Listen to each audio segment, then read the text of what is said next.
প্রথম 3-4 মাসে যখন বমির ভাব আছে অল্প অল্প করে বারে বারে খাবার খান।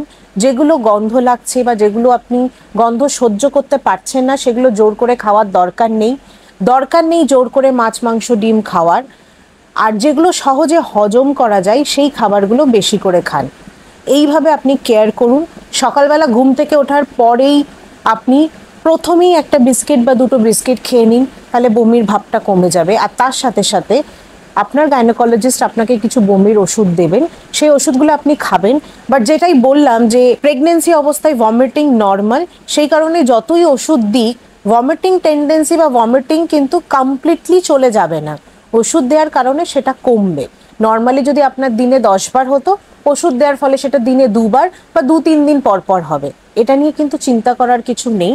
যেই আপনার প্রেগনেন্সি 5 মাসের ক্রস হয়ে যাবে তখন আস্তে আস্তেই ভমিটিং, বমির ভাব এগুলো সমস্ত কিছুই কমে যাবে, খিদেও বাড়বে, গন্ধ লাগাটাও কমে যাবে। সুস্থ থাকুন, ভালো থাকুন। Thank you.